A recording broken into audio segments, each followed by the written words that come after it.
Apple നിറഞ്ഞു നിൽക്കുന്ന കണ്ടില്ലേ? പക്ഷെ ഇതിപ്പം കഴിച്ചു പറിച്ചിട്ട് ഇങ്ങനെ ഒന്ന് കഴിച്ചു നോക്കട്ടെ. ആദ്യമായിട്ടാണ് ലൈഫില് ഫസ്റ്റ് ടൈം.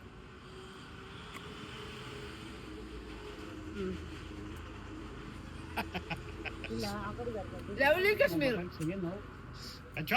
बहुत अच्छा है. പഹൽഗാമിലേക്കുള്ള വഴി മധ്യയിലാണ്. ഇവിടെ ഒരു ആപ്പിൾ വാലി നമ്മൾ കണ്ടു, അവിടെ നിർത്തി കണ്ടു ആപ്പിൾ. അകത്തേക്ക് പോവാം വിശേഷങ്ങൾക്കായി.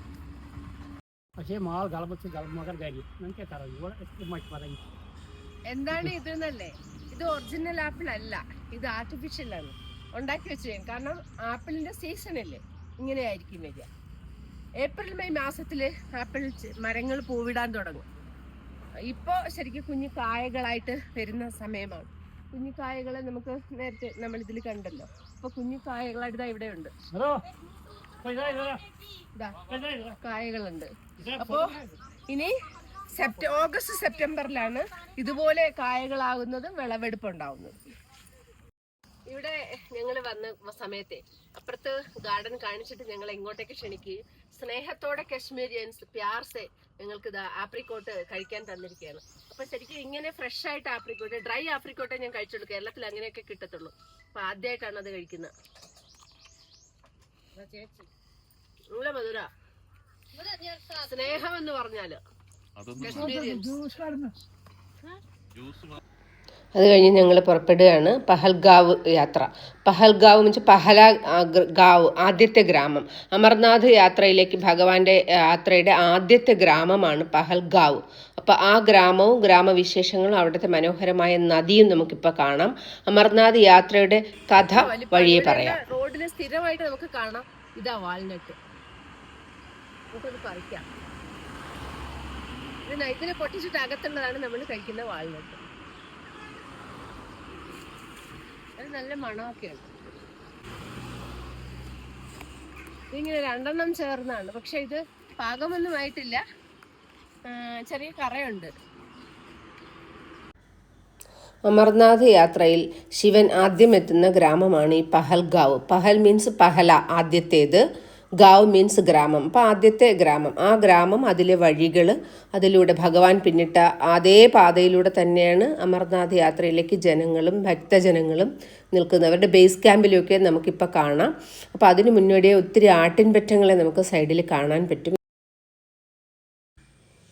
ഇടയ്ക്കിടയ്ക്ക് ചെക്കിംഗ് ഉണ്ട്. ഓരോ ചെക്കിംഗ് പോയിൻറ്റ്സ് കഴിഞ്ഞ് വേണം നമുക്ക് അങ്ങോട്ടേക്ക് പോകുന്നത്. എല്ലായിടത്തും നിർത്തി, മീൻസ് ഇച്ചിരി വിഷമമുള്ള ഒരു പ്രദേശം കൂടെ ആണല്ലോ. അതുകൊണ്ടാണ് നദിയുടെ സൗന്ദര്യവും വശ്യതയും. അങ്ങനെ നയന മനോഹരമായ പഹൽഗാം യാത്രയുടെ ദൃശ്യങ്ങളാണ് നമ്മളിപ്പോൾ കണ്ടുകൊണ്ടിരിക്കുന്നത്.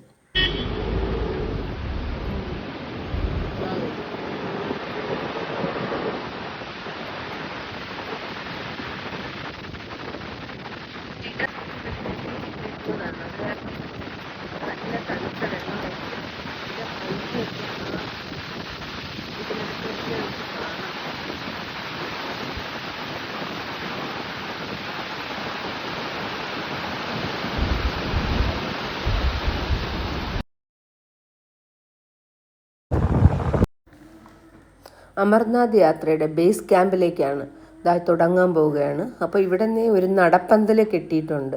ഈ നടപ്പന്തലിലൂടെ നമ്മുടെ ശബരിമലയ്ക്കൊക്കെ നടപ്പന്തലില്ലേ, അതുപോലെ വെയിലും മഞ്ഞും മഴയും ഒന്നും കൊള്ളാതെ ഭക്തജനങ്ങൾക്ക് നേരെ നടക്കാനുള്ള നടപ്പന്തലിൻ്റെ തുടക്കം ഇതാ ഇവിടെ നിന്നാണ്.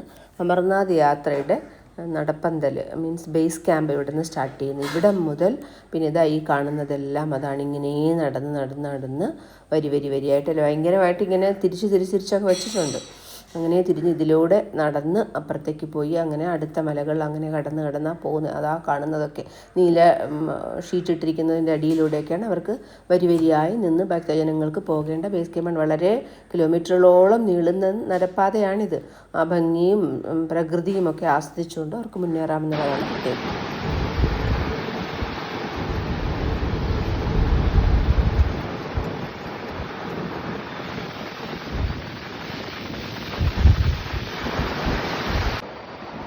ശബരിമല അമ്പലത്തിലൊക്കെ ലൈനപ്പ് നിൽക്കത്തില്ല, അതുപോലെ ആ ബേസ് ക്യാമ്പ് കണ്ടെടുത്തൊന്ന് സ്റ്റാർട്ട് ചെയ്ത് ബേസ് ക്യാമ്പ് അവിടെ നിന്ന് ഇത്രയും ലൈനായിട്ട് അങ്ങനെ അങ്ങ് പോവാണ്. റൈറ്റ് സൈഡിൽ സ്റ്റേഷനാണ്. അതിങ്ങനെ പോകുന്നു. കുറച്ച് കഴിയുമ്പോഴത്തേക്കും പഹാഡാണ്, മീൻസ് വനപ്രദേശമാണെന്ന് പറയുന്നു. അതിലൂടെ കയറി നേരെ നമ്മുടെ അമർനാഥ് ഗുഹയിലെത്തി ശിവലിംഗ ദർശനം നടത്തി അമർനാഥ് യാത്ര പരിശുദ്ധമാക്കി പര്യവസാനിപ്പിക്കുന്നത്.